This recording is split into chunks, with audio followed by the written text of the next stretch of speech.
Hey everyone, this is Raven and I'm back with my Geekiary News Briefs where I quickly go over some of the stuff that happened in geek and pop culture so that you have stuff on your radar. So let's start. So I'm going to begin with the domestic 2009 weekend box office gross for November 22nd to November 24th, and the biggest opening was Frozen 2 from Disney, and of course it ended up breaking a whole lot of records. And yeah, so currently the opening number is at 127 million, which is probably going to hit 130 million when all of the numbers, the official numbers, come in.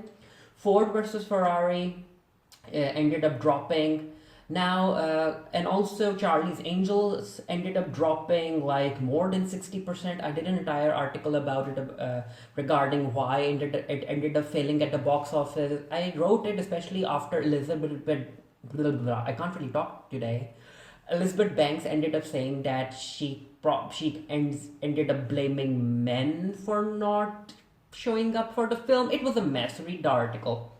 And then, as far as the rest of the new releases is concerned, Tom Hanks' A Beautiful Day in the Neighborhood ended up debuting at number 3 at the box office. Talking about Frozen 2, there was an entire talk about whether or not Disney ended up giving Elsa a girlfriend. I did an entire article about that as well on the Geekiary if you want to check that out. As far as my opinion goes, Disney played it safe. Again, I'm not going to give any spoilers, but yeah, read the article if you guys are interested to see how they handle Elsa as a character. Talking about queer representation in media, so the upcoming Harley Quinn animated series, I did an article about that as well. I'm not necessarily spoiling anything, but I was very disappointed because considering that this is an animated show that is R-rated and directed at an older audience, I was actually looking forward to seeing a relationship budding between Poison Ivy and Harley Quinn, especially because they are both queer characters in canon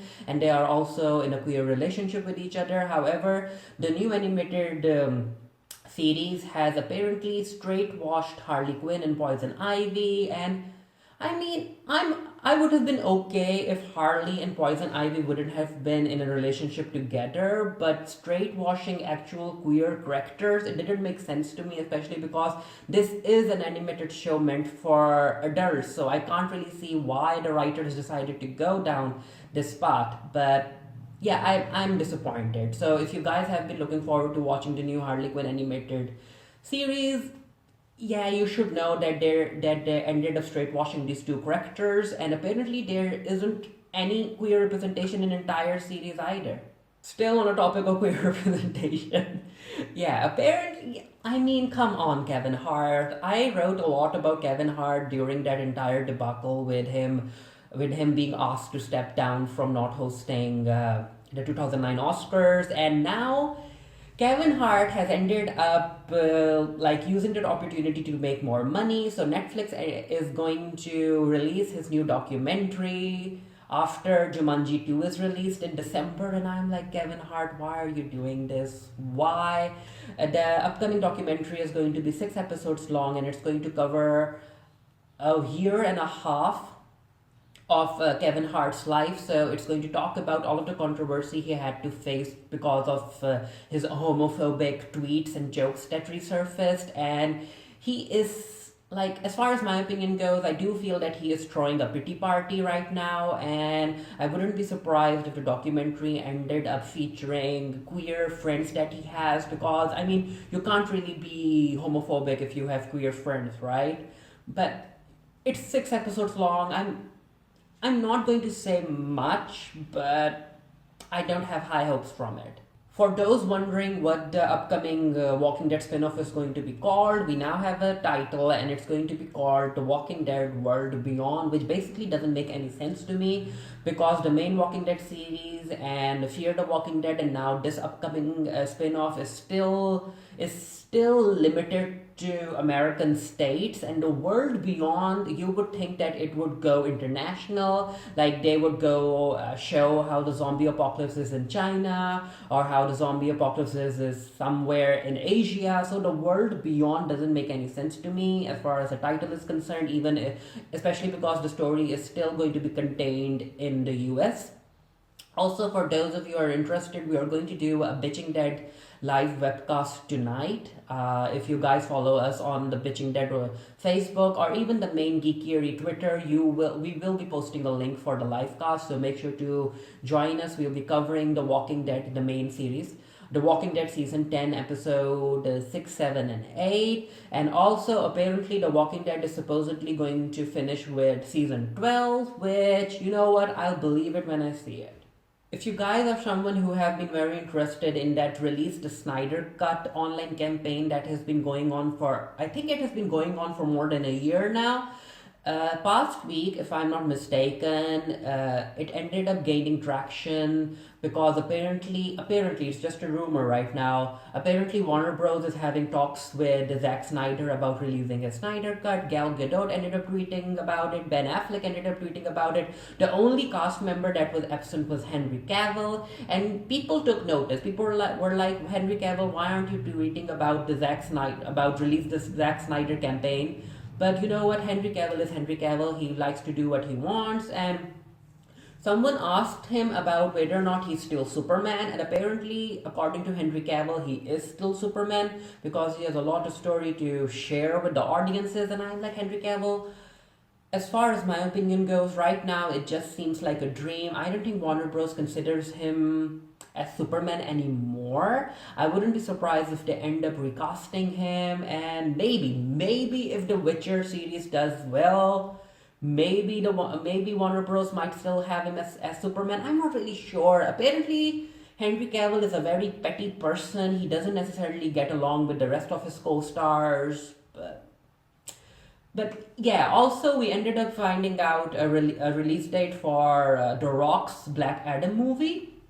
And considering that Henry Cavill's agency is the same as The Rock's agency, let's see if if Henry Cavill ends up making a cameo as Superman in the Black Adam movie, because he sure as heck didn't make a cameo in the Shazam movie because he was asking for more money. And you know what? Let's see if he does that for Black Adam. If he doesn't, my theory is that The Rock played the long game. He ended up pushing Henry Cavill in front of the bus, and yeah, it was a long game because now that Henry Cavill Superman is out of the picture, we now have The Rock, who is Black Adam, who is basically Superman. So all of the spotlight is going to be falling on The Rock, and yeah, maybe it's just a theory that, as far as my opinion goes, that The Rock ended up, he ended up destroying Henry Cavill's Superman career just so he can be Black Adam and get more attention. So over at the YouTube world, Shane Dawson ended up releasing the finale for his Jeffree Star, The Beautiful World of Jeffree Star documentary, and it was a mess. There's a whole lot of drama surrounding Shane Dawson and his Jeffree Star collaboration docu-series, which basically isn't necessarily a docu-series. I mean, it's a vlog. Come on. It's a vlog. It's like a 6 or 7 episode long info commercial for his upcoming palette. It was just bad. I mean, basically, if you really kind of dilute it all, basically the entire series was a millionaire crying about how he isn't as rich as the other millionaires out there, and it was a mess. Now, a YouTuber by the name D'Angelo Wallace,